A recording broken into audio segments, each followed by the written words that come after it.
Ladies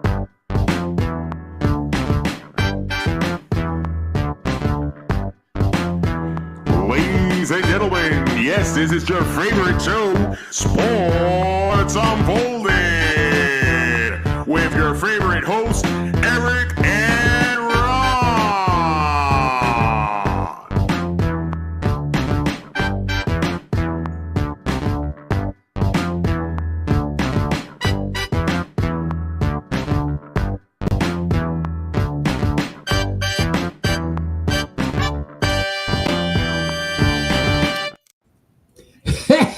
Hey, sports fans! Welcome to the best sports podcast on the planet, Sports Unfolded, where we bring you all of this week's top sports stories. I am your host, Eric. Main man right over there. Ron, how are you tonight? Oh, I'm doing wonderful. That sounds convincing. I'm buying it. You should buy it. I'm all in on that one, buddy. First and foremost, we want to thank look at us over there with the little pictures. How cute that is. You like that, right? Nancy. Oh boy. I told you I was busy today. I think we're both wearing the same shirts. Actually, we are. What's the odds of that?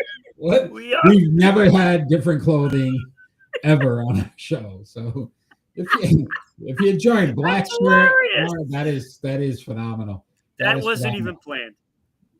So I want to first and foremost ask all those that join us live tonight, please join the chat. Let us know what you think about the topics. If you have anything else you want to cover, let us know. We'd be more than happy to talk about that, as well as thanking those that help us continue to grow. And we'll start off with WDJY 99.1 FM in Dallas, Georgia, on every Saturday at 1 p.m., as well as 990 WBOB in Providence, Rhode Island, on every Saturday morning at 10 a.m., and SECTV Public Access Channel 12 here in Southeast Connecticut.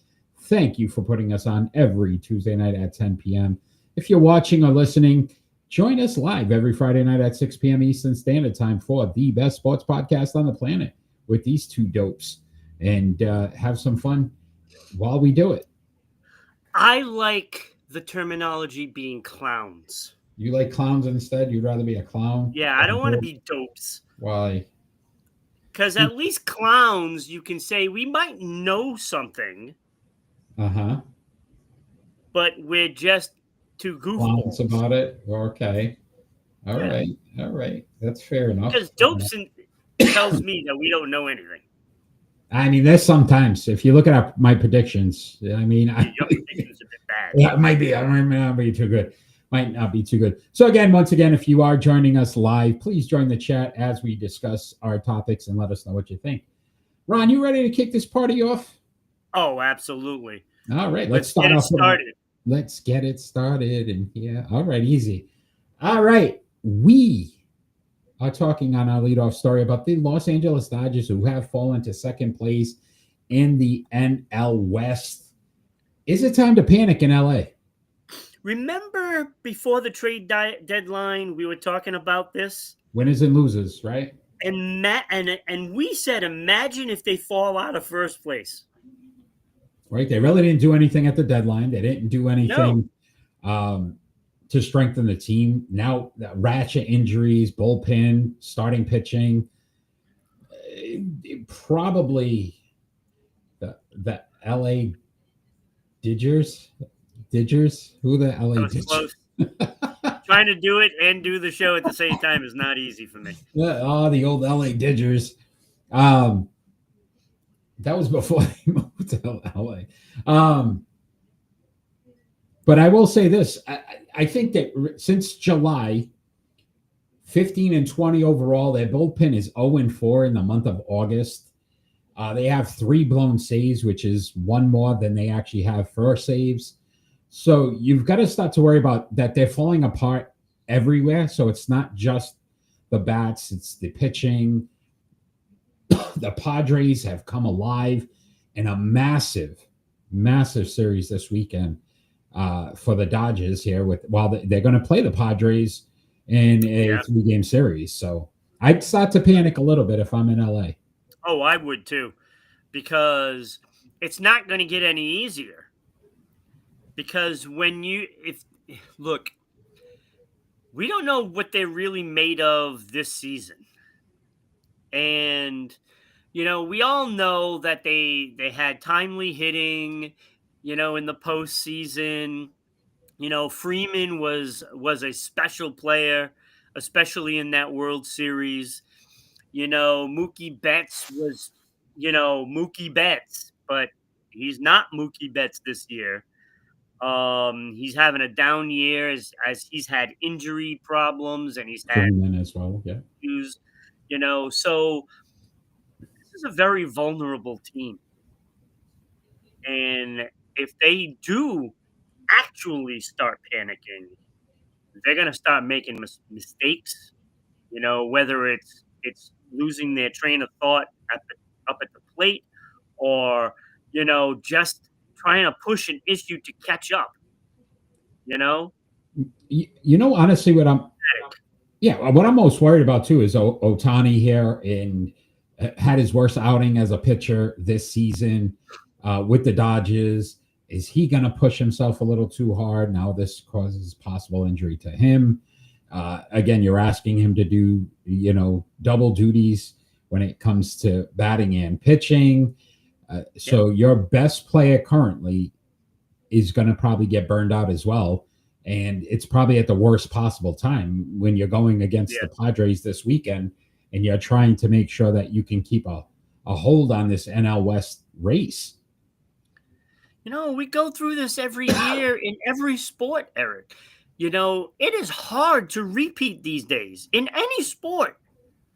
I mean, that is hard. You've got to give the Florida Panthers a lot of credit for pulling it off because I didn't think that it would have been possible for them to do it. Mm-hmm. And here we are. We're talking about the Dodgers, and they're showing signs of cracks in the foundation. When everything is going great, the dugout is a great place to be. When it's not, and you can look at San Francisco right now, who were in third place when they got Devers, and it was close. And since then, they have just been annihilated. And the cracks show. Yeah, and I would say this. Listen, we all expect the San Diego Padres to be a competitive team. They're very deep, very good roster. And for some reason, they just haven't been able to get past the Dodgers. This could be the season. You're seeing, to your point, those cracks. I would also question Dave Roberts here because we know that there was always some tension with him and the Dodgers till he actually got to the World Series and was able to win one. Yeah. This could just, basically open up that box again and make it very difficult for the Dodgers inside that clubhouse to be, a top contender again. Yeah, and you got to think, okay, you're the defending champions, right? Everybody that plays you wants to beat you as a measuring stick. And they come to play. There's no games that you can take off. I mean, even the bottom dwellers are having success against them. And that is something that used to be a gimme and isn't so much a gimme since the All-Star break. Yeah. Yeah. I don't know if they get out of this hole. Obviously, we'll do our predictions later on in the show for this series, but this is a must-watch weekend if you're a baseball fan, because if the Dodgers get swept, you're looking at a 4 to 5 game, then it becomes for the Padres. They even make the playoffs. Yeah, the Padres now take a 5 game. Yeah, you're probably not going to win the West. Now you're talking about wild card position, right? Playing that extra game and having to do some things that may not be beneficial to a repeat run in you the won't be able to championship. set up your rotation as well either. Yeah, no, If they definitely. have any pieces left. Yeah. Yeah, it's going to be an Makes you interesting wonder weekend. why they traded away a starter when the pitching staff has been brittle.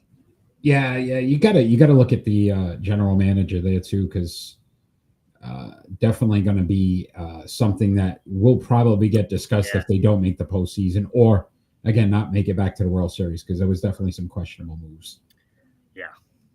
Yeah. Looks pretty grim right now. All right, you out there live, let us know. Dodgers, should it be time to panic?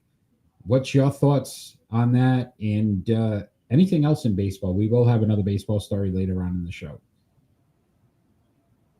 But we're gonna move on to the NFL, Ron. And the Pittsburgh Steelers have decided to sit most of their starters for this upcoming preseason game. Do you think it's the right decision by the team?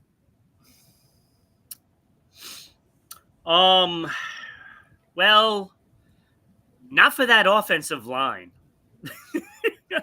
I think you need to start that offensive line to see if they have any cohesion amongst each other.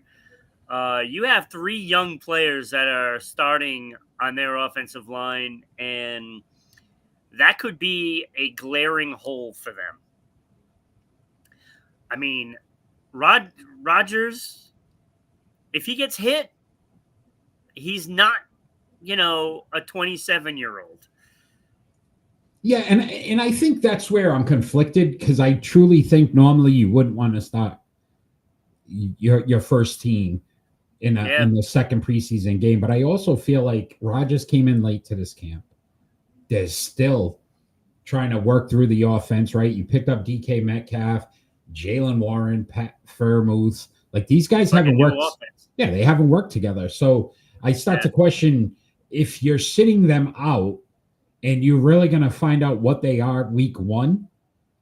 I think we did this with the Jets in Aaron Rodgers. It didn't go so well. No, it did not. Right? And I think it's going to be a big problem for the Pittsburgh Steelers. I think it's going to, because when you think about it, Aaron Rodgers isn't really going to be game ready until week 4. By then, it could already be too late. Right, you're in a tough division. We know what Cincinnati was like when they started the season. Look at the change they made, right? They played their starters in week 1 preseason. Yes. And that's what I'm saying. And rightfully so. They have to get themselves prepared for the season. Yeah, look, I understand that injuries can destroy a season. I get that. But in my opinion, I think you have to play so that way you are physically ready for the season, so that way you don't get hurt.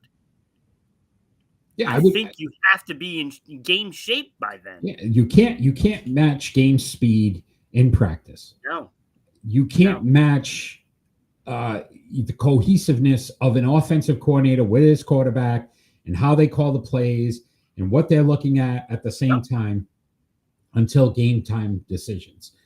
Yeah. To me, Mike Tomlin's making a massive error by not allowing the starters, especially on offense. We know what Watt's going to be. We know what some of those guys are going to be, a possible holdout with Hayward. Yeah. But so the expectation from them, I wouldn't be as concerned with. I know what I'm going to get from them week 1. I've never seen Aaron Rodgers and Arthur Smith work together. I've never seen Aaron Rodgers with DK Metcalf and how they're going to protect on a blitz package where Aaron Rodgers might see something. Does DK say it the same way? So now you got to start to question, if they struggle early, Ron, could this be the reason why? Oh, that's absolutely the reason. And I'll even go further and say it is inevitable that they are going to start slow.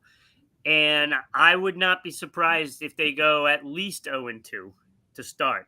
And you're already behind the 8 ball. And if Cincinnati starts out hot, like I'm expecting them to this year because they're going to be ready for it,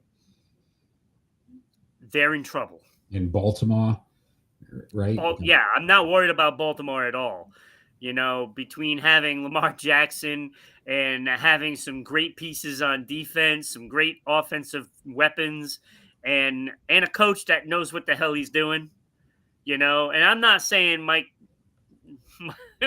Tomlin is not a good coach, because I think he's probably easily top 5 in this league, but he's coaching scared right now.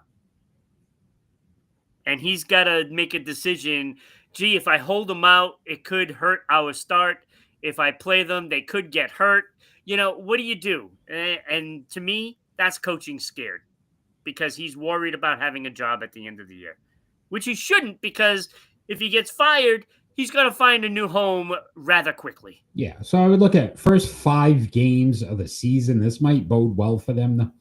At the Jets, then they play home against Seattle, at New England, at home with the Vikings, at home with the Browns, before they play the Bengals in Cincinnati. Oh, they're going 0-4, baby. 0-4. 0-5? I gave you 5. No, I'm giving them Cleveland.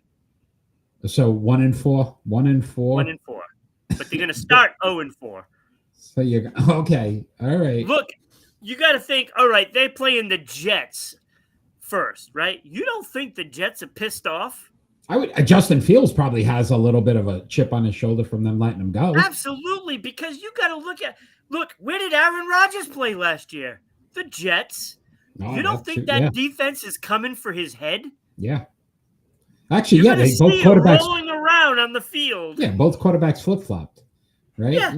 That's a good call on that one. Yeah, look, I like the Jets' chances in that game, to be honest with you. Yeah, I don't know about that New England one, man. I think you're homering that one up, though. Oh, I think your expectations are way too high on New England. No, I'm not. No, they're not high. But you're high. The first game they came out and beat Cincinnati last year. You're high. Yeah. Okay. Yeah. How'd that season turn out? Perfect. Well, not perfect, because we should have had number 1 pick. We should have. Yeah. Thank you very much. Ay. All right. So stay tuned. Let's we'll keep an eye on the Steelers this season and see how this turns out. But Ron, we're gonna have some fun. Game, and I'm gonna laugh my butt off when they lose it to the Jets. All right. Let us move on and have some fun with our starting 5. 5, 4, 3, 2, 1. Our starting 5 segment tonight. Good one. Current NFL wide receivers. How would we rank the wide receivers in the NFL today? Who would make our starting 5? Ron, you are first this week. So I would love to hear your 17 honorable mentions. No, I only have 7. Only 7. Good. No, I'm kidding. I actually have only 3, Eric. Oh, me as well. Only 3. Me as well. I have Garrett Wilson on my honorable mention. I just like the player. I think he's just a great player, and I'm hoping that he gets some good quality time with Fields this preseason, so at least he can have a good year. Okay. Now, I'm hoping that they win 1 game, and that's the game against the Steelers. How do you really feel? I also have the ramen noodle guy, Amon-Ra St. Brown. Okay. On my honorable mentions. Okay. And I have Mike Evans, because no matter who's quarterback, I think he gets his catches. Yeah. So I have Mike Evans as well. I truly think, again, you're guaranteed 100 catches and 1,000 yards every season from him. I am very early on impressed with Malik Neighbors of the Giants. Oh, yes. Had a very good season last year, and I'm seeing some amazing catches in training camp, so I think he's going to be pretty good. And a kid that, honestly, it depends on the quarterback play here, but Brian Thomas Jr. at Jacksonville. I put him on there. He did have over 100 catches and 1,000 yards last season. Very tough to stop. I think this kid could be a playmaker for years to come. Yeah. It's going to matter on the quarterback play, though. It's a good player. I mean, he had a great season last year. I didn't go with him because I want at least another season. Okay. No, it's fair. It's fair. Yeah. All right. Yeah. So let's start Good off player. our starting five. At number 5, Ron, who do you have? I have CD Lamb. Ooh, okay. You know, I was thinking about putting, Mike Evans ahead of him. And then I was like, he just has so much more athleticism than Evans in my book. And he's got all the tools. He just needs a quarterback that stays healthy and plays smart. And I don't think, doesn't matter where you put him in the league, I think he gets his. Yeah. Danny, thanks for joining. I like the pick. I may have had him. I may have him a little higher. I did go Garrett Wilson at number 5 for me. Last season, 101 receptions, 1,100 yards, 7 touchdowns. He's been a rookie of the year. He's only been in the league. This is his 3rd season. So, but I love what he's able to do athletically. So I put him at 5. Yeah, that's totally understandable. I can't wait to see who you left off. And I got a feeling you left off my number 4, and that is Tyreek Hill. I don't like him, and I probably wouldn't want him on my team, but the man does have skill. And, he's got the speed, he's got the hands, he's got the playmaking ability, and I put him at number 4 for those reasons, despite not liking him. Yeah, I can't. I don't like him. Jay Leno is here. Yeah, Jay Leno. He loves him. At number 4 for me, Ron, I went CD Lamb. Again, another guy, 101 receptions, 1194 last season, 6 touchdowns. But 4-time Pro Bowler, 1-time All-Pro. We know the quarterback struggles in Dallas with the injuries, and this man still puts up 100 catches every season. So I put CD Lamb at number 4. Yeah, and it was close between the two that I had at 4 and 5. I like CD Lamb as a player, much better than I like Tyreek Hill. Yeah. On a personal level. Agreed. All right, so number 3, I have A.J. Brown, and I think this guy is still one of the best. Okay. Even though there are so many people that can get the ball on this team, he still gets his. I think he's just so dynamic, and he's got all the talent in the world. Yeah. He's really one of the best that are in the league, and being at number 3 dictates that. Okay. All right. At number 3 for me, Amon-Ra St. Brown. I love his numbers. Another one out. Oh. I love these numbers, though. Last season alone, 115 receptions, 1,263 yards, and 12 touchdowns. It's been a 3-time Pro Bowl, 2-time All-Pro, and he's only been in the league for 3 years. So, again, if you look at it, he's been a success from day one.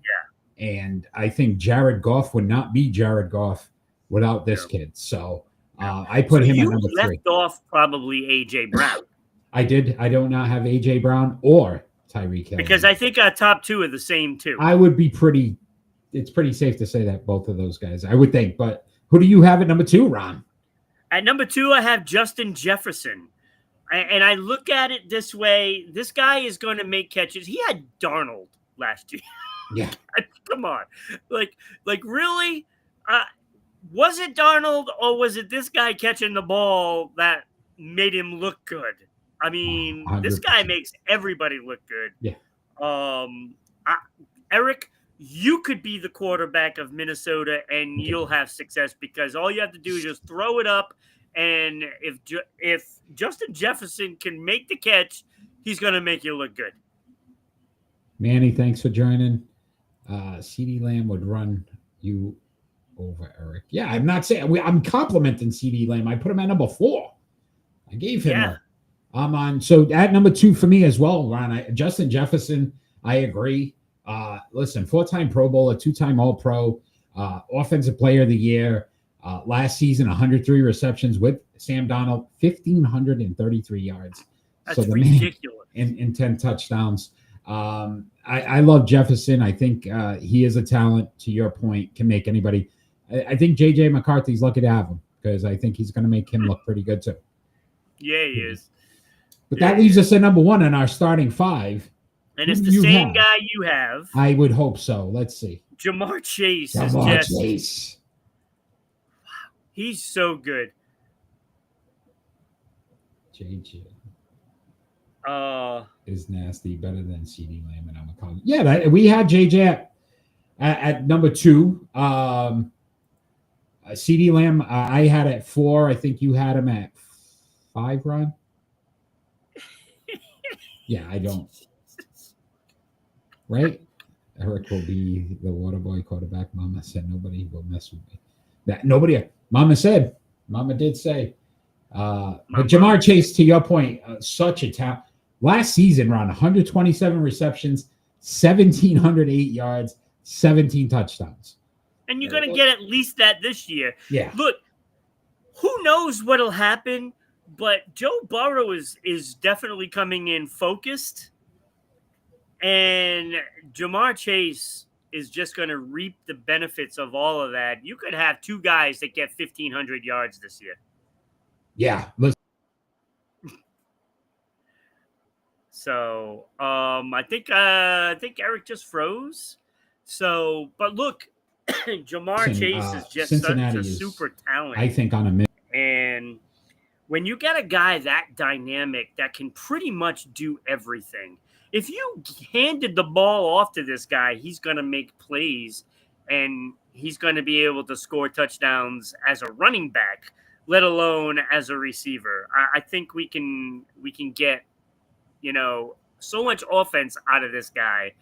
Am I back on, Manny? Because I did see. Yes, you are here. Okay. All right. Yeah, it was a quick blip. I don't know what happened. Yeah, I love the kid. I think he's going to be a hell of a player. Surprisingly, only 1 All-Pro. I don't know what people are thinking. Yeah, I mean, he's put up numbers consistently throughout, but I don't know. So that was our starting 5 current wide receivers. Yeah. They're all great. All the ones we mentioned are all great. They're all great receivers. Yeah. And, some of these could possibly break records. But I would bet on Justin Jefferson or Jamar Chase to do that. 100%. Great list, though. Nice job. Oh, it is. All right, my friend. We are going to talk some NBA. This story I know is near and dear to you, so I thought we'd talk about it tonight. And I loved what was said. So Michael Porter recently made some comments about gambling in sports on the One Night with Steiny podcast. And he basically said the enjoyment of the game isn't for the game anymore. It's so that people can make money. In reality, way more people are losing money than making money.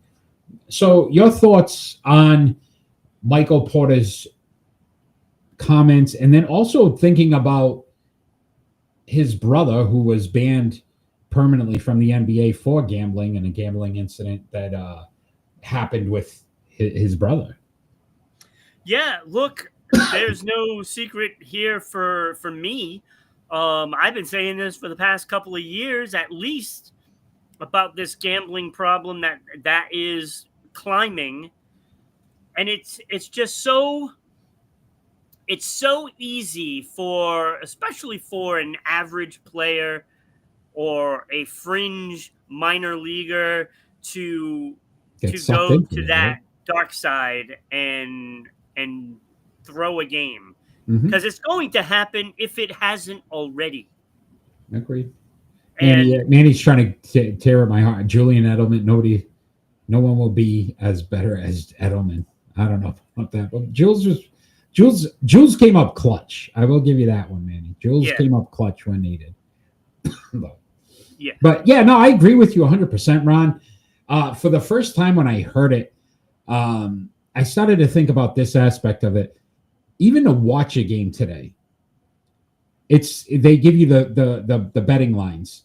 ESPN is putting it on prior to a game, and this is what the favorites, right? They have their own betting channel. They do it for the hockey games. Who's going to score a goal during the game? Yeah. And they bring it up several times in the game.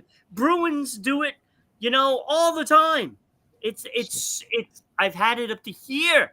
Yeah, it's not about the sport anymore. It's not about competitive advantages and what we're going to see and how a player performs. It's, to your point, prop bets are so big. We hear it during the Super Bowl every time. How long's the national anthem going to be? How long is, you know what I mean, the first team to score? First person. Devers is going to get a home run in the game? No, I don't care. I truly think there was a prop bet on would we see Taylor Swift. So we're going to mention the Swifties because she's releasing a new album. I know how excited you are, Ron. October 3rd. I know you've already pre-ordered your copy. Thanks a lot, Travis, for bringing that on your podcast. But anyway, I will say I don't enjoy watching that part of the game. I don't care, especially a person that doesn't gamble, that it's taking away from. We're not talking about percentages of a team making a first down. It's about a bet on who will touch the ball or get the first down. That's what they're going towards. And I think he's right. More people are losing money than making money, but somehow these national sports medias and these companies are just continuing to filter that piece of the business into. They have taken over sports. The sponsorship for teams.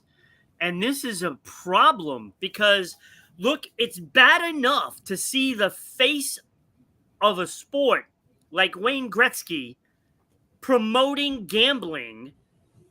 I don't want to see it. I don't want to see that. But it's worse when you see Connor McDavid doing a commercial for sports betting. What is an active player doing sponsoring that?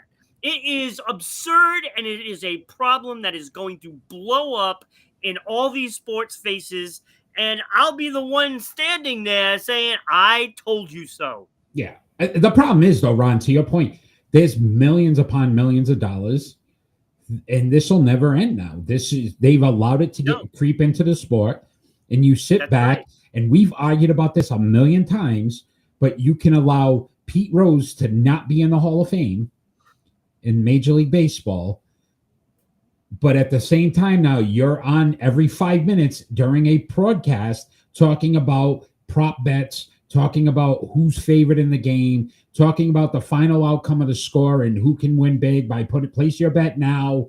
Place your bet now. They're contradicting themselves. I mean, honest to get both sides. Gambling, doing parlays does make it more entertaining to watch the game, but at the end, I don't think so. I don't do that. I don't like it. Away from the game. No, he's right though. Listen, I could see his point of if you really don't care about sports, then you're just gambling on the sport. But the problem is, for true fans of sports at this point, it's taking away from the actual game. It's not promoting the game anymore. We're promoting the parlays. We're promoting the prop bets. We're promoting the outcomes. And we're not promoting the actual game itself. Right. And now there is a question about every game's legitimate results because of this gambling thing that is just funneling money through the sport into people's pockets. And if you don't think that these owners of all these teams aren't making money off of this stuff, of course they are. You're out of your mind.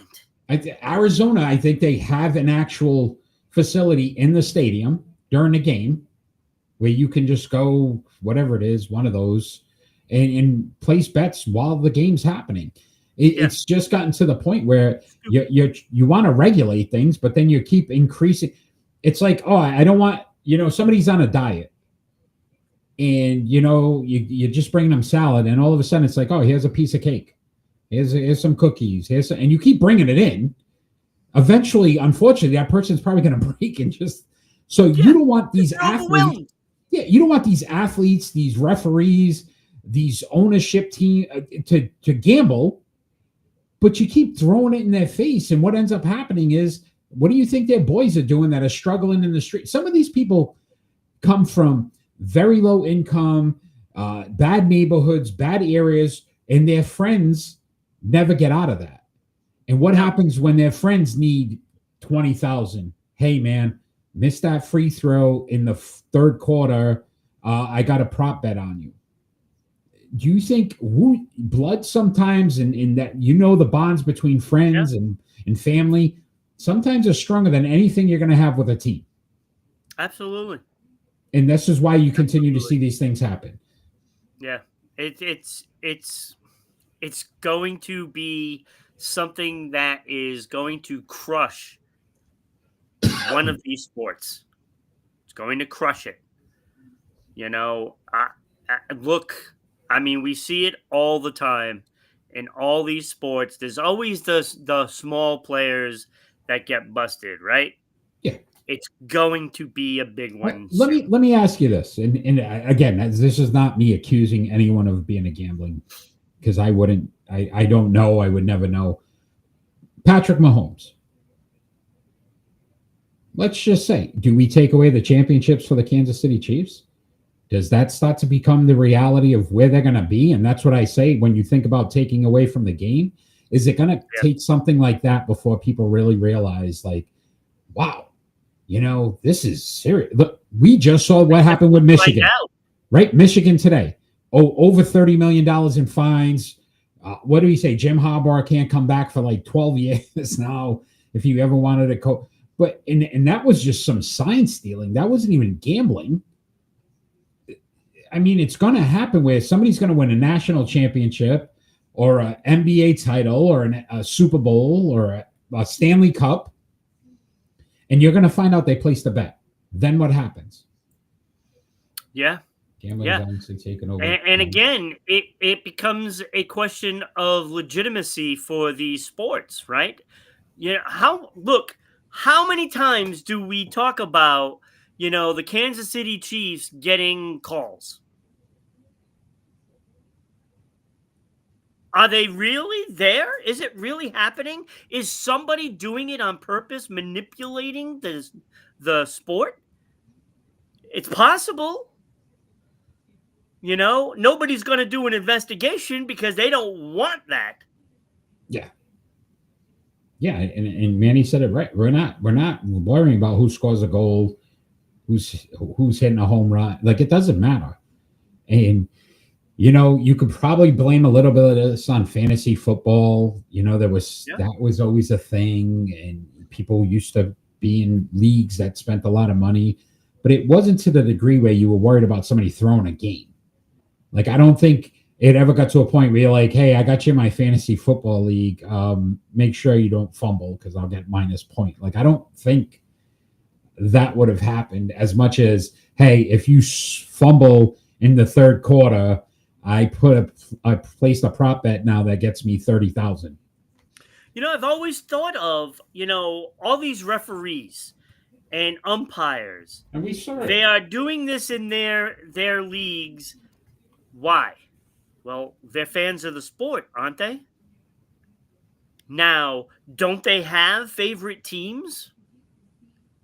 You know what I'm saying? So this is all stuff that can put them a little bit over that edge, and it can cause problems. You don't need any more problems with refereeing and umpires. We don't need those problems. But it's very easy to alter a game and just say, oh, that's ball 4. And I've seen it. Can I ask you a question? That Major League Baseball had the first female umpire. Yes. Did you see it? Yes. Did you see her first call? No. Ball was so far inside, called it a strike. Like, I don't even, like, again, but could it be like her first call would be a strike? Like, the ball was nowhere near. Oh, absolutely. I'm sure there were bets for that. You could question every single thing now because it's not about the game. Absolutely. It wasn't about that moment.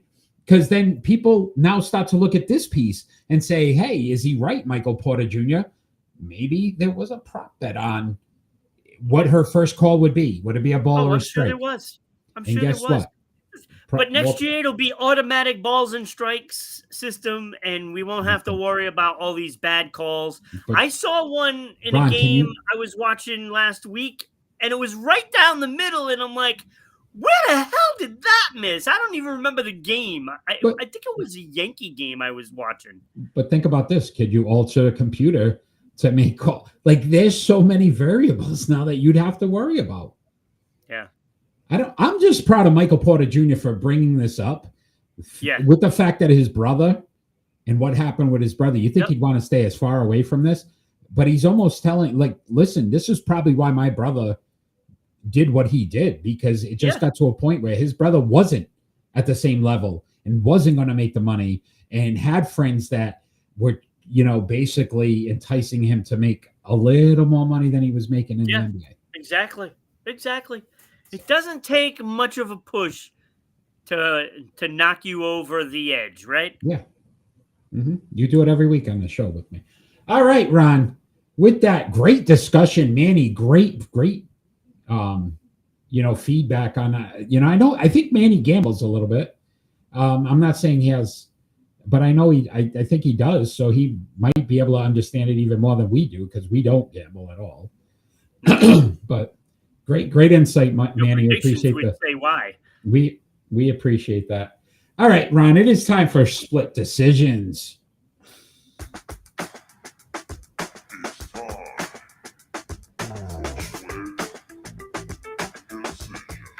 Our split decision segment, basically, we ask each other two more likely questions, and we have to come up with an answer. You are first this week, Ron, so your first split decision.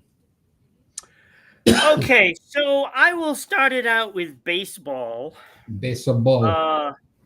Freddie Peralta from Milwaukee leads always appreciate the you majors too, with Danny 14 wins. Hold on, Danny needs his love. Danny, we love you too, buddy. Thank you. We love you too. We have to. Of course, we love Danny. We have to give Danny his love. All right, Ron. Sorry to interrupt you. 14 wins.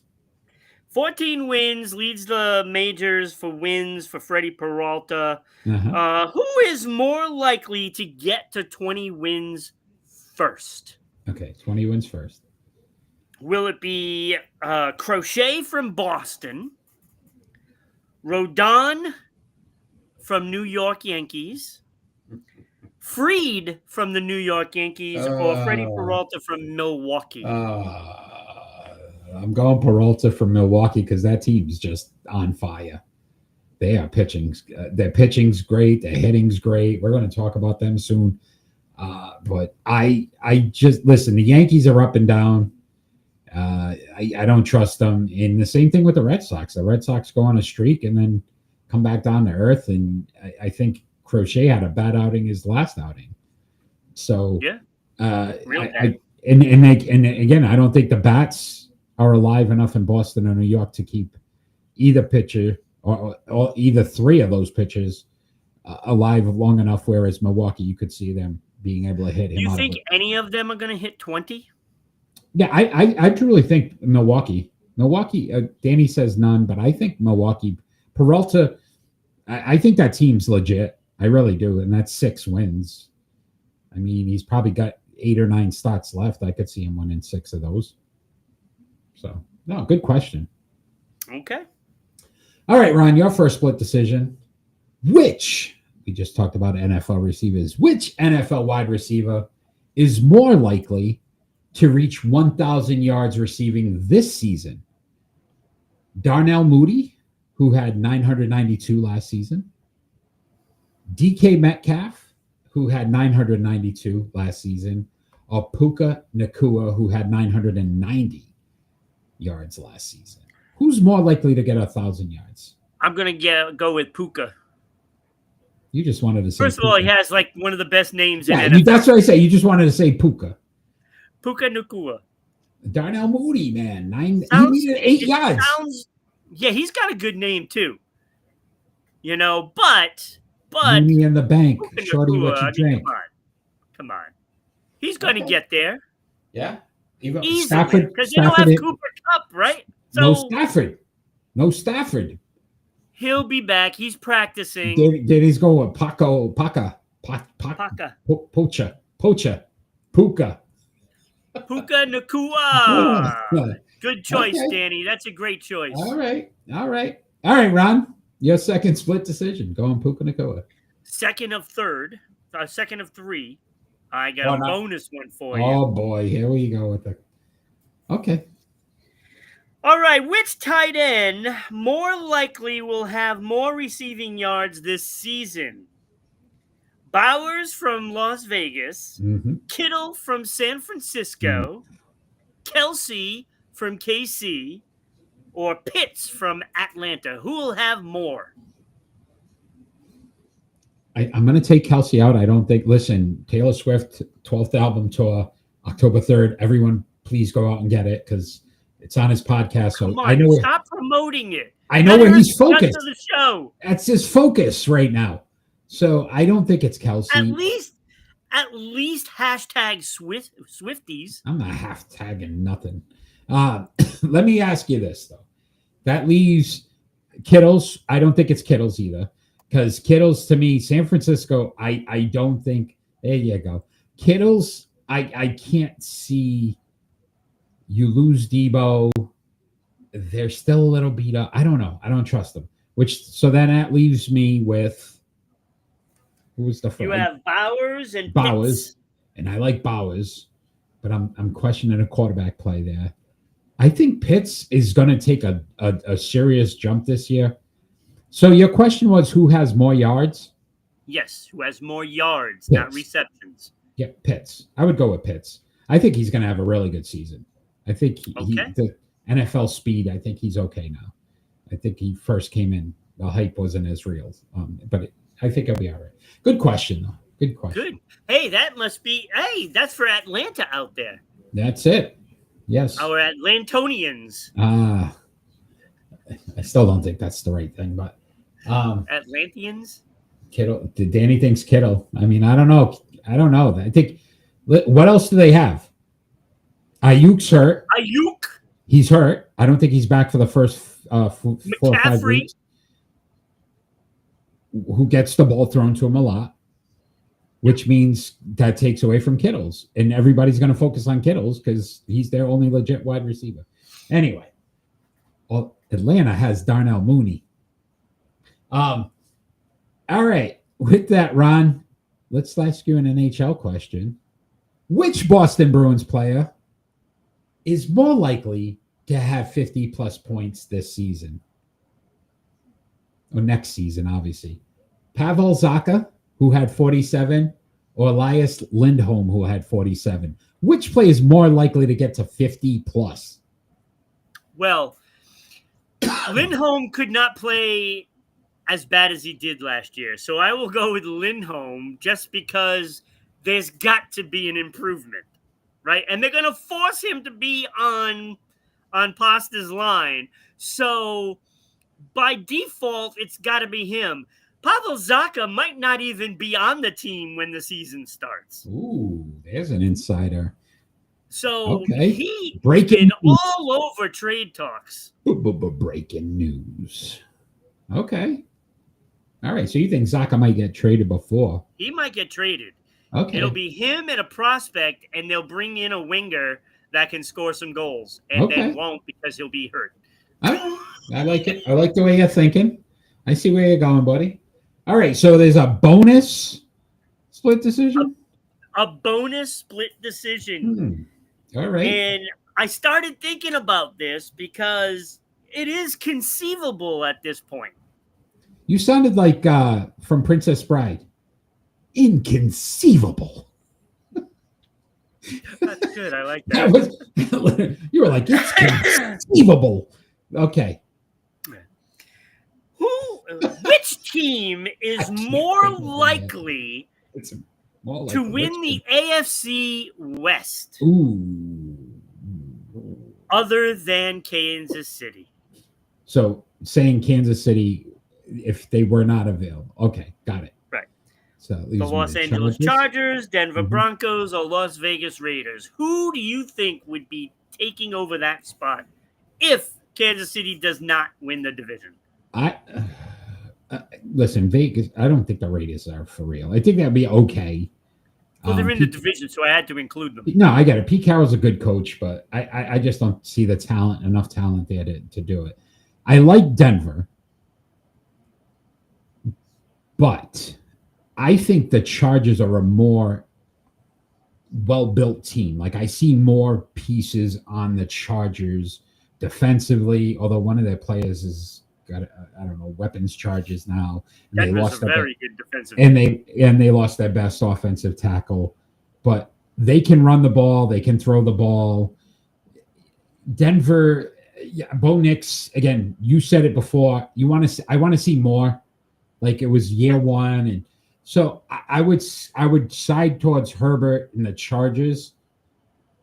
Broncos though close second. Like I could see the Broncos. So one piece or another, I could see the Broncos overtake the Chargers, but I would go LA first.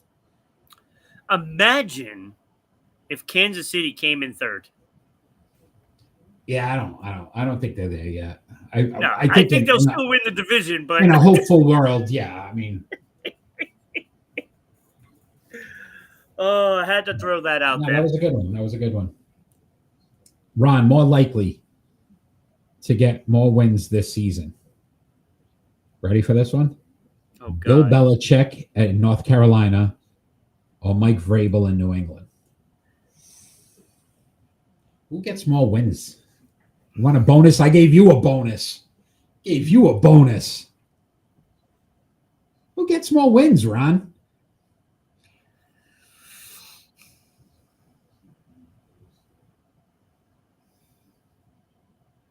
How many games are in the season for college? I think 12. Pretty sure it's around 12. I can. I'm going to say the Patriots. You want to look it up real quick? Is that because they play less? They play more. I think the Patriots get 9,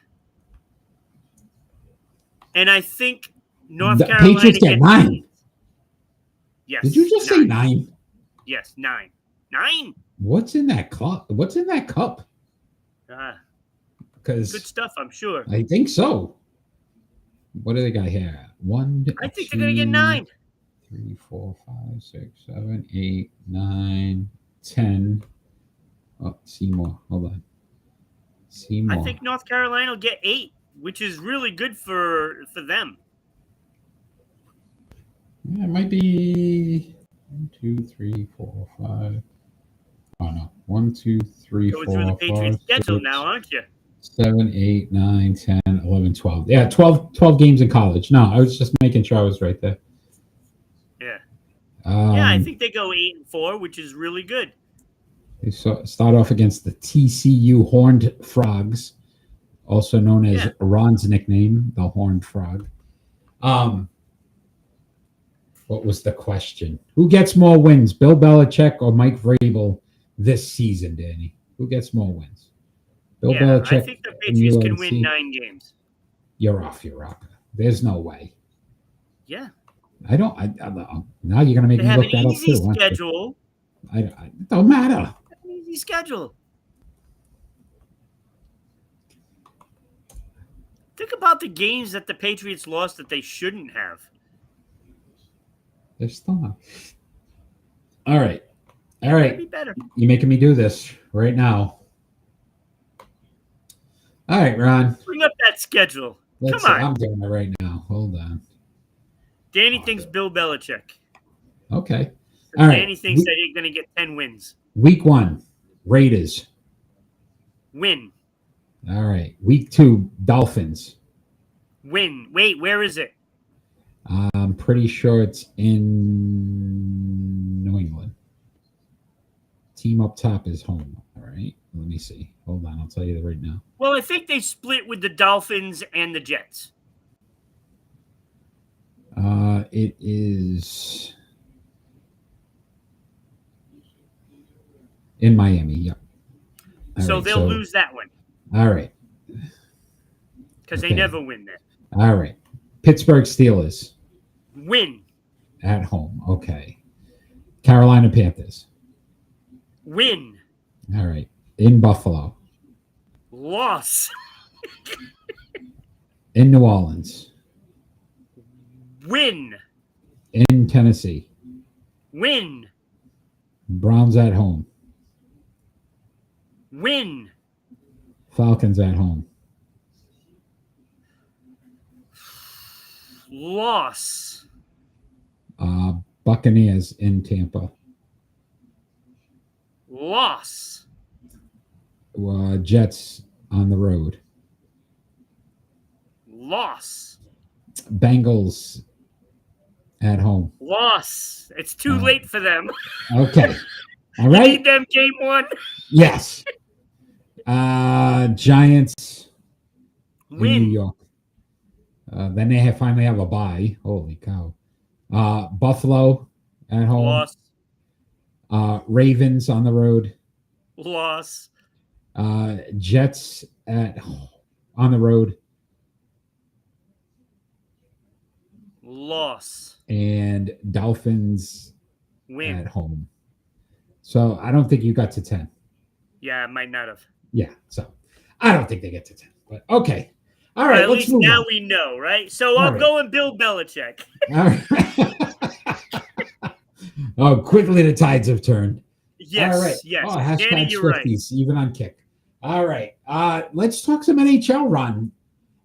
How will it affect the Florida Panthers if Matthew Tkachuk decides to get surgery? So before we even Who just typed in hashtag Swifties? Rhode Island Broadcasting.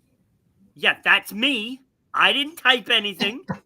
I don't know, buddy, what you're doing. Yeah, look who got hacked again. All right. Are you ready? NHL. How will it affect the Florida Panthers if Matthew Tkachuk decides to get surgery? So my question would be here first, Ron, before you even start, how tough, you've said this a million times, but how tough are NHL players when he has a torn abductor muscle and a sports hernia, and he's debating if he should get surgery because he doesn't know if he wants to miss 2 to 3 months of the season? Like, that means he'd have to play with that for an entire season. Yeah. That's insane. Well, it's just like when the Bruins won the Stanley Cup, Patrice Bergeron had a collapsed lung, a torn shoulder, and all kinds of other things. It was just ridiculous. I mean, how the hell do you play hockey with a punctured lung? and that's what I'm saying. Like, look at what he's going through, and frankly, I don't know why they waited so long. Yeah, it's almost like he's debating on it, and it doesn't make sense why, because if he had done it earlier... There should have been a decision, in June after the Stanley Cup was played. And he played with it during the Cup. They weren't sure about the postseason, so I don't know. He should have decided, yes, I'll have surgery now, so by the time the season starts, I might miss a week. And in his case, probably wouldn't have missed anything. Yeah, I think the benefit here right now, right, they re-signed Brad Marchand, so you got some leadership there. Sam Bennett, who played extremely well in the postseason, and then Aaron Ekblad, who, again, was phenomenal in the postseason. So they have strong players.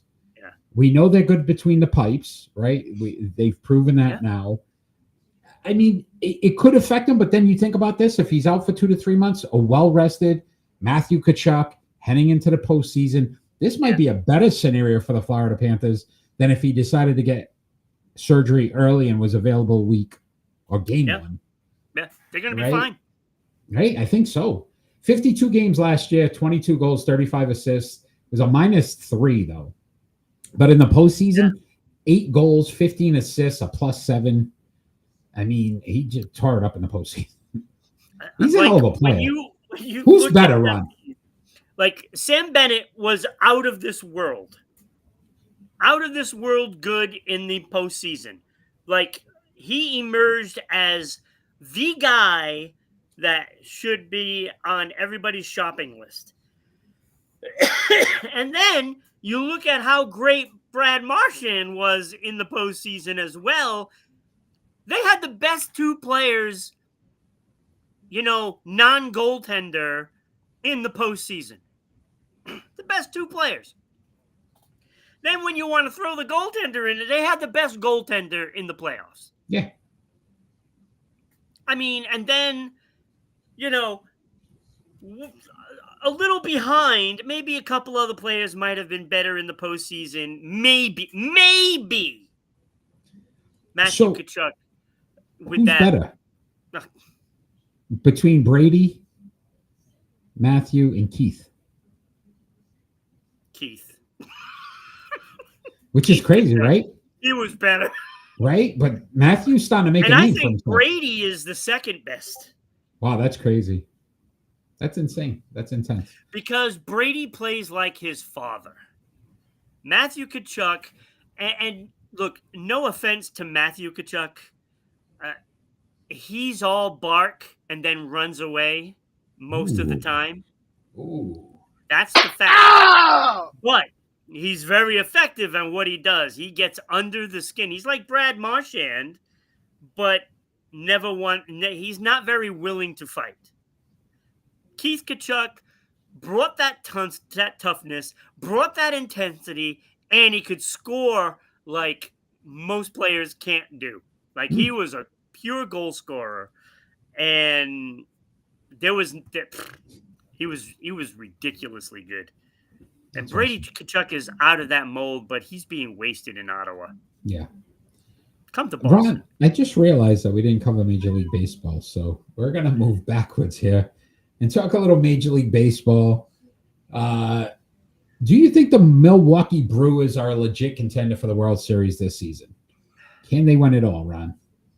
Can they? Yes. Will they? No.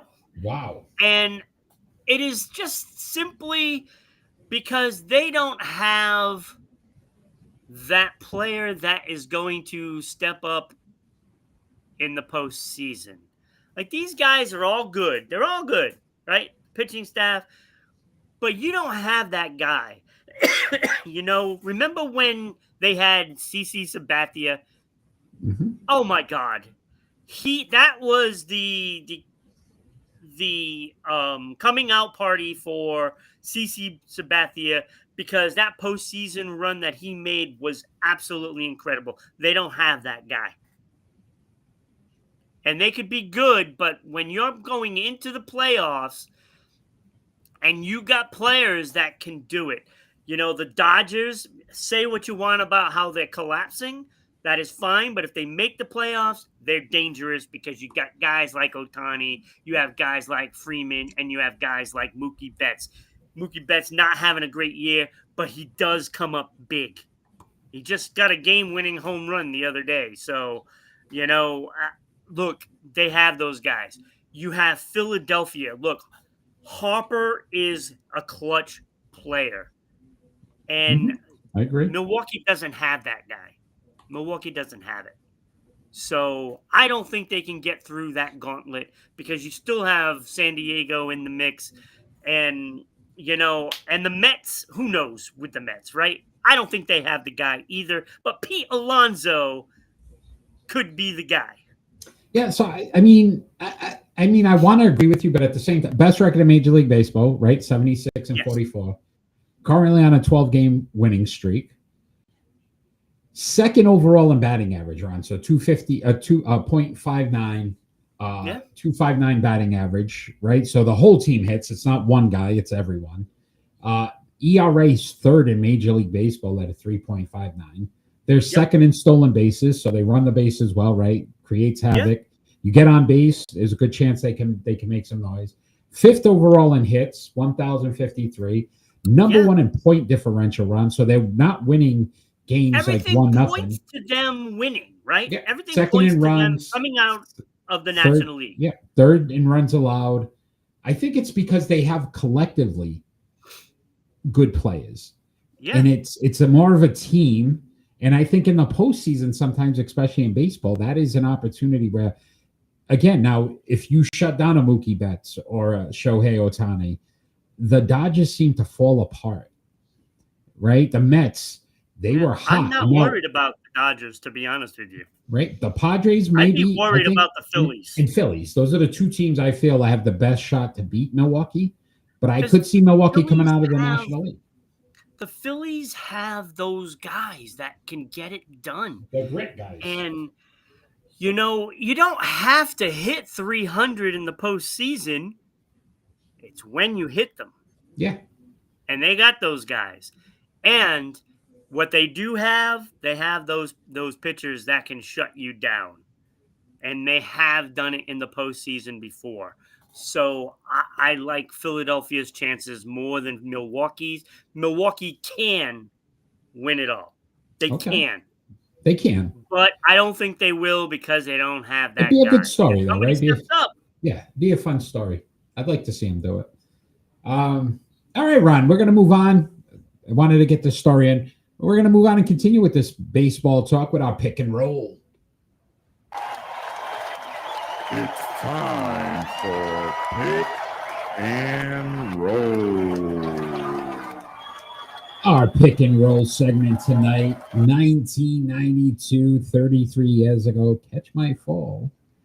Season 5, episode 33. See what we did there. These 1992 Major League Baseball draft picks all became an all-star. That was Phil Nevin, Jeffrey Hammonds, Preston Wilson, Jason Kendall, Charles Johnson, and Johnny Damon. We are going to rank them from 6 to 1. That was not a great draft. It wasn't. There were some good guys in there, though. Some of these guys are all right. I would say I'm not saying these guys aren't good, but if this is the best of that draft. Yeah, me too. I mean, come on. Ron, you are first this week, so you start us off with your pick and roll. I don't think any of them are Hall of Famers. No, not one. Not one. Agreed with you there. All right, so number 6, Jeffrey Hammonds. His numbers really suck. Wow. I'm sorry. Jeez. I mean, 824 career hits. Really? 110 home runs, a 272 batting average. At least he's above that 270 mark. 475 runs scored, 423 RBI, 67 stolen bases. So he wasn't really great at anything. But he did get an all-star. Wow. Okay. Must have been a bad year. Oh, wait, that's right. I forgot. They have to send somebody, every team. He's the case why they should not have to do that. Okay. Number 5. Oh, he's much better. Phil Nevin. With a whopping 1,131 hits. Way more. 300 more than Hammonds. He also got double the home runs with 208. Woohoo! What a threat at the plate. He also played in 1,100 more games. I would hope he had more. Yeah, right. Exactly. The big 270 batting average. 584 runs. Almost made it to 600. Some of the players in the league history, they could have had 600 in 2 years. 743 RBIs, and the speedster got 18 stolen bases for his career. What did he average? Like 2 a year? Maybe. He also got an all-star. It's great. Did he play in San Diego when they were bad? Mm-hmm. That's why he got an all-star. All right, number 4. Number 4, the all-star Preston Wilson with 1,055. He almost got as much as Phil Nevin. Almost. But he got 189 big whopping home runs, which almost was as good as Phil Nevin. .264 batting average, almost as good as Phil Nevin. So close. 573 runs, almost as good as Phil Nevin. 668 RBIs, which is almost as good as Phil Nevin. But the difference was, well, he did have an all-star just like Phil Nevin, but he had a World Series ring. Hey, see? And that vaulted him ahead Fourth of Phil Nevin, on who almost came close to making the playoffs. No. All right, so number 3, I have Charles Johnson. Now, it's a familiar name because there's so many great players that had the name Charles Johnson. He was not one of them. Wow. Man. He was okay. He was okay. He had a whole 940 hits, so he almost made it to 1,000. Almost. 167 home runs, 245 batting average, 465 runs, and 570 RBIs. And you're like, Ron, he doesn't even come close to the other players' numbers. How is he ahead? Well, it certainly wasn't those 6 stolen bases for his career. Burner. I think my 2 bad knees I might be able to get. You know, he averaged 1 every 2 years, you know. But it was the fact that he made 2 All-Stars, 4 Gold Gloves. He was a great catcher behind the plate. Yes, very and good. he also won a World Series. A World Series. Yeah, with the Marlins. And I like his game calling, and that is why he's ahead of all these other guys. Okay, that's fair. Number 2, Jason Kendall. This guy right here, Jason Kendall. 2,195 hits. That has to be at least as much as the rest of these guys below him. Pretty close. 75 home runs. Obviously not a home run hitter, but he was a good hitter. He was a really good hitter. 288 batting average. I believe he did lead off for Pittsburgh most of those years. Yeah. 1,030 runs scored. So, yeah, that pretty much beats all of those other guys combined. Not quite, but might as well. 744 RBIs. Now, for a catcher, 189 stolen bases. Mm-hmm. He actually had some speed. 3-time All-Star. Did not win a World Series because he was the only guy that was good on the team. Yeah. So, but he was a great player. Yeah. I would have loved to see him in Boston. Probably one of the top Pirates. Yeah. Yeah, absolutely. But unfortunately, he played for the Yankees. Yeah. Why wouldn't you put that older, like the more current? Just curious. No, I did not want a Yankee uniform. Okay, all right. I almost put the Kansas City Royal uniform now. That would have been impressive. Okay. My new favorite team. Yeah. Each week it changes. But it wasn't even close. Johnny Damon was so much better than these other guys. Him and Jason Kendall were the only 2 worthy enough to get their picture on this screen, by the way. Johnny Damon, 2,769 hits. You know, if he didn't jump over to the Yankees, I would have said, why'd you retire? You should have kept going to get 3,000. But now I don't care. 235 home runs. He looked a little jack in his later years. Did you see him at the Yankees all-time game? No, I did not. Why would I watch that? Bro, hold on. Well, keep talking. I'm gonna look it up. I'm gonna show you. He looked bad. I cannot wait. He looked rough. 284 batting average, which was fantastic. 1,668 runs. This guy can produce. And 1,139 RBIs. Not bad for primarily a leadoff hitter his whole career.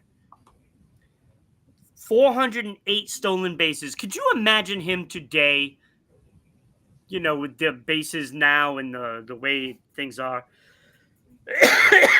I mean, he'd still be overshadowed by Ricky Henderson, but Ricky was. if he had those bases and all the rules designed to run, he has 2 World Series titles and 2 All-Stars, so he was easily number 1 for me. I don't think it was even close. It was not. I mean, just the hits alone. I mean, you take out Jason Kendall, he has more than the rest. Yeah. You're still trying to find that picture, aren't you? Yeah, because it was so bad. Like, did he look sloppy? Oh, it was not. Yeah, it was really bad. And Mariano Rivera blew out his knee in the game too. He blew out his knee? Yeah. What the hell is wrong with these people? What are they trying to do? They think they're still in the major leagues?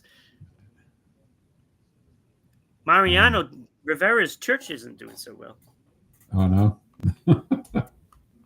Yeah, they don't employ good people. We'll just say that. Jokes. You got some jokes. But I don't know. As you're still looking. I'm looking. Just give me a second. I'm bitter with Johnny Damon. Why? There's a few crossovers. Clemens. Yeah, I know, but the way he did it was really bad. Really bad. I mean, how do you, as a member of that team, the Cowboy Up years, right? Uh-huh. How do you go and play for the Yankees? How do you do that? I don't understand. Know, like, if I played for the Boston Bruins, there is 0% chance that I play for the Montreal Canadiens. It's just not happening. Even if I didn't, being a lifelong Bruin fan, if I was on, I don't know, Arizona Coyotes, which is now Utah, whatever. Yeah, the hockey club. No, Mammoth. The Mammoth, yeah. Which I think they're getting sued again because that name is also used. Yeah, I know. So they're a mess too. If I played for the Arizona Coyotes, I still would never have played for Montreal. I agree with you. Do you think Derek Jeter would have said, "Oh, I'm going to go sign with Boston Red Sox"? They tried. They had at one point. Almost happened. Yeah, he did it for leverage. You don't sign me for what I want. I'm going to play for the Red Sox. Too much.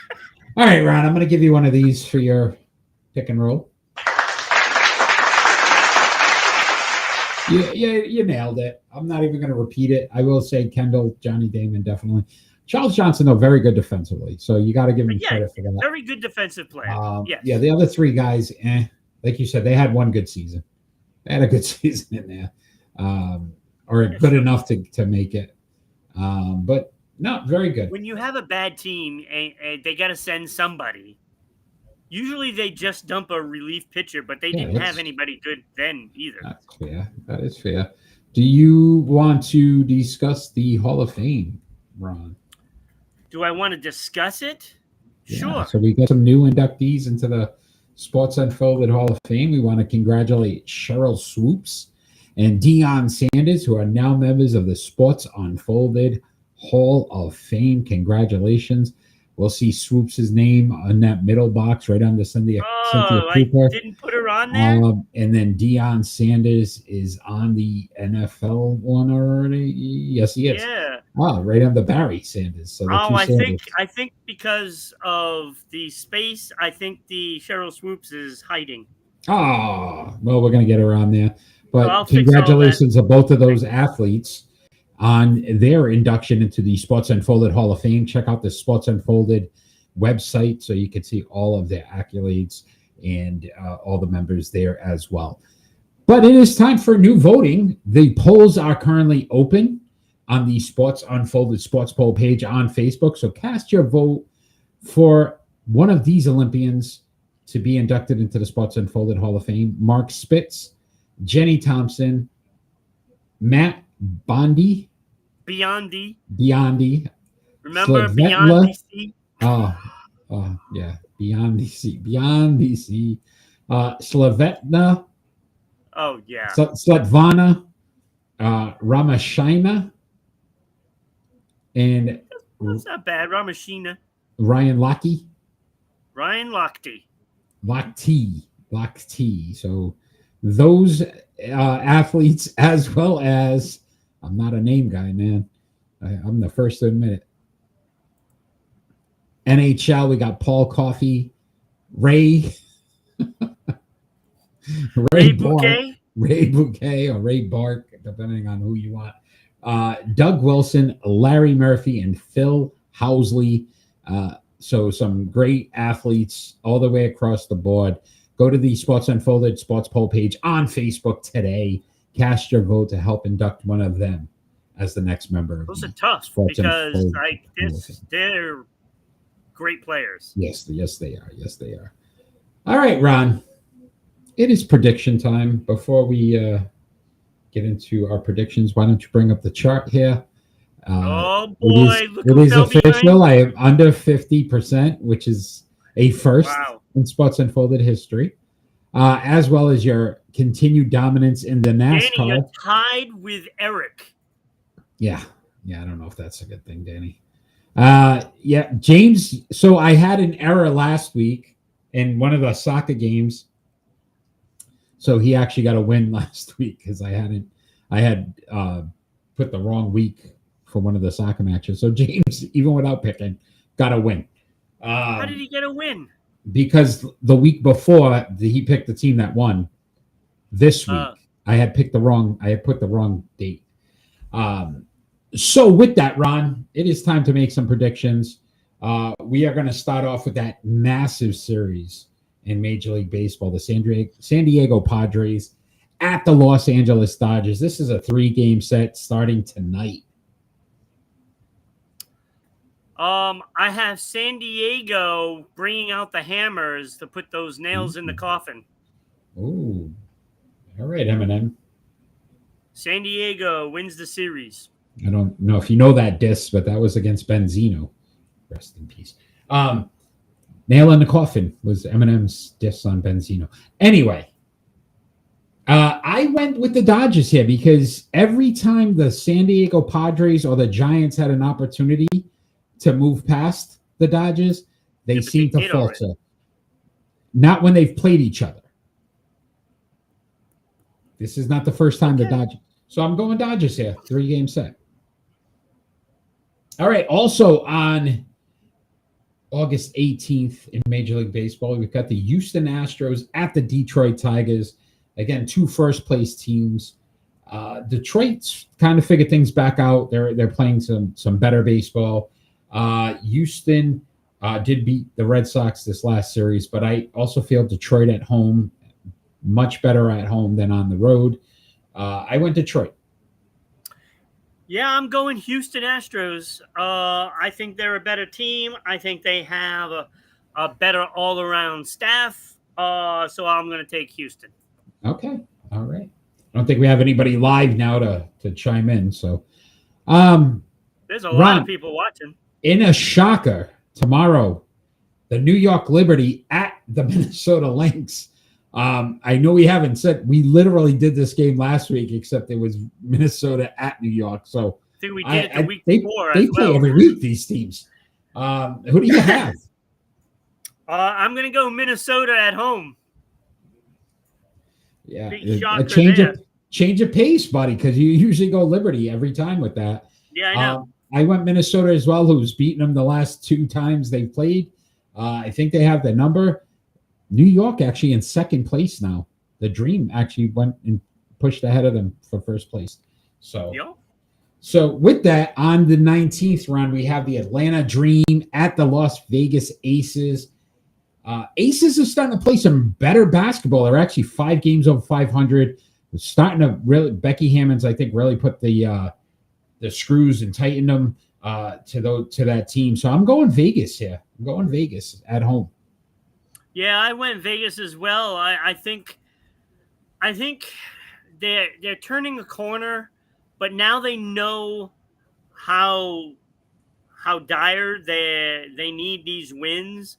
So I think when you have that many good players, they get it done when they have to, and they've needed to recently, and they've done that. So I went at Las Vegas as well. Okay. All right. Major League Soccer on the 16th. Tomorrow, you got the FC Cincinnati at Portland Timbers. What do you have? Well, I like the Portland Timbers name, but I'm going to take Cincinnati in this one. Ooh, Cincinnati. I went Portland at home because they are going to chop down the competition. Timber. All Holy right. Timbers, Batman. Holy Timbers, Batman. Ron, I know you're dying to watch this tomorrow night. The Baltimore Ravens at the Dallas Cowboys NFL preseason game. What do you have? Is it your In pick? a surprise, I'm going to take Dallas because Ooh. what better way to bring those hopes up of all Dallas Cowboy fans everywhere? Danny can even attest to this because after they beat Baltimore, their fans are gonna be like, "Oh, we're going to the Super Bowl," and it'll all come crashing down in the playoffs next year. But Prop bet how many times they show Micah Parsons in sweatpants on the sideline. I think that's such a distraction for the Cowboys. Is he even going to be there? He should be. He's there. It's just he's not practicing because of a back injury. Right. Is he going to show up to the game? I'm sure he'll be there. It's at home. He'll be there. He'll be on the sideline. So I'm going the Ravens here. Going the Ravens. Also tomorrow, Ron, the New England Patriots at the Minnesota Vikings. Who do you have? I'm going to ride the hot hand because I think the Patriot fans are just the same as Dallas fans. It is Super Bowl or bust for the New England Patriot fans. They're going to get hyped up because they're going to be 2-0 in the preseason, which means absolutely nothing. But to the fans, it means we're going to the Super Bowl. Let's go. So I'm taking New England. Let's go, buddy. So I think Vrabel might suit up for this. Yeah. Just so we can get a piece of the Vikings. I like it. Except I'm going Minnesota here because they put all their points in the week 1 preseason. I said they may not score 48 points for like 6 weeks. So I'm going Minnesota here, and I've heard not good practices out of New England so far this week. So I'm going Minnesota. Our NASCAR aficionado, the man just knows how to pick them. This Sunday, you got the Cookout 400 in Richmond. We need a top 5 driver on. What do you have? I want my 5th one of the year, Eric. And I think I got this. I'm going Kyle Larson. Ooh, Kyle Larson. All right, Ron. Kyle Larson. I'm going Danny Hamlin. Listen, this man has led laps in this thing and finished in the top 5 at least 5 times. So he knows how to run this track. It's a short track. I'm feeling good about Denny Hamlin. All right, that is our prediction segment. Tune in next week to see how we did. Finish second. We'll see how he did. He could. My guy last week finished 4th. That's what pissed me off more about it is that I actually had a top 5 driver. You just had the number 1 driver. I told you. Didn't I tell you it was a road race? You gotta pick an F1 guy. And that horseshoe, wherever you got it stuck right now, buddy, it's working. Good for you. All right, that is our prediction segment for this week, Ron. It is almost time for our final thoughts, but before our final thoughts, Ron, can you please tell all the wonderful people out there how they can become a sponsor of Sports Unfolded and help support this show and get their name advertised each week on our show? I can do that, Eric. I think I can.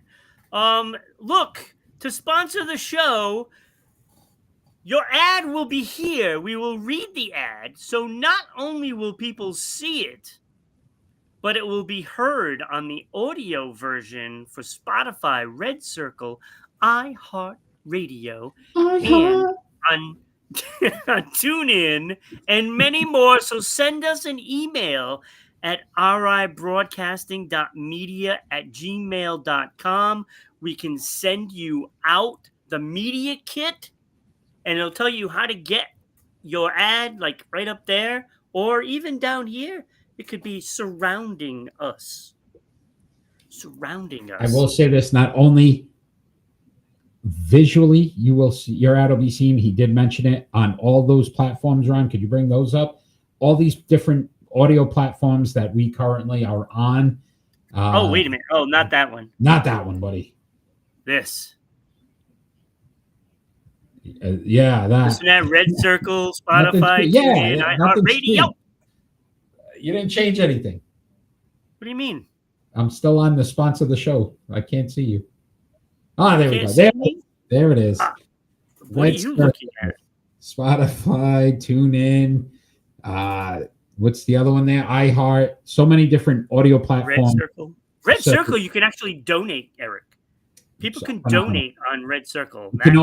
You can also get some Sports Unfolded merchandise. Yeah. On Patreon. You can check that out. That nice mug that Ron's drinking out of every single week. So you can join us there. All our social media platforms. We're on everything. So really good opportunity for you to continue to help our brand grow. And we appreciate all of the support, especially from WDJY 99.1 in Dallas, Georgia. Thank you for the support, as well as 990 WBOB in Providence, Rhode Island. Thank you for the support. And SECTV Public Access Channel 12 in Southeast Connecticut. Thank you for putting us on each week and continuing to help our brand. As well, you can support our show by joining us on our websites. Check those out, especially the Sports Unfolded Hall of Fame on their website. Some really good information there, a lot of cool things. As well as Rhode Island Broadcasting, so many different shows that Rhode Island Broadcasting puts on. We are by far the best sports podcast, but there's movies, there's music, there's all kinds of shows on there. So check that out as well. Eric, you can also donate on RhodeIslandBroadcasting.net because I put it on there, and just in case Mark Zuckerberg wants to apologize to us, so close. He can do it donating up to $10 million. Oh, he can. I think like it's most normal people could be like $1, $5, $10, right? No, Mark Zuckerberg, you have an option now to do $10 million. Do it or up, Warren Buffett. Oh, do it up. Is Buffett still alive? The guy's still alive? I don't think so. Oh, I don't know. All right, Ron. With that, Ron, we are going to move on to our final thoughts. Our final thoughts don't necessarily have to be anything sports related. It could be about anything happening in the world today. You are first, my friend, so your final thought. Yeah, I don't know if you heard the news coming down from the court system that in the case of Brian Flores, with the Miami Dolphin debacle, right? It cannot be possible that our wonderful commissioner can be the one that decides this case. So he can't be the arbitrator because you're part of the NFL. You cannot do that. So it is illegal to do that. So now that case goes further, and Brian Flores is going to get a payday out of this. You watch, mark my words. And I'm going to tell you what they're going to do. At the end of this coming season, whoever fires the coach, they're going to tell somebody you have to hire Brian Flores. That's what's going to happen, and that's how they're going to make up for it by giving him another coaching position, forcing a team to do it, and making it look like, oh, he was the best candidate, and he probably is one of the top candidates because that man should be a coach somewhere. Agreed. Probably one of the only Bill Belichick disciples that moved on and actually had some success. Fantastic. I think he's a great coach. And again, owner sabotaging you. Bungled that one. Yeah. Bungled it. Absolutely. So Well said, Ron. I'm happy to hear this news because there's no way he should not be a head coach somewhere. Agreed. He deserves it. And Good call. the Yes. NFL is taking their lumps between that and John Gruden's lumps too. Yes, he got it. Yeah, it's interesting. Yeah. So they took 2 big losses this week. Yeah. No, well said. Well said. My final thought, Ron, is on sometimes the thrill of victory isn't so thrilling. So unfortunately, not sure if you saw this story, Connor Zelish, NASCAR driver who was celebrating his victory on Saturday, ended up catching his leg on the netting from the car and broke his collarbone. He fell and came down on his collarbone. Is he related to Martin Gramatica? You remember when he celebrated that field goal? That was a preseason game too, and he blew out his knee. It wasn't even a real game. So yeah, unfortunately, wish him the best. Hopefully he gets healthy quick, but tough way to get a victory. He was, so excited, and 2 seconds later it was, holy cow, broke my collarbone.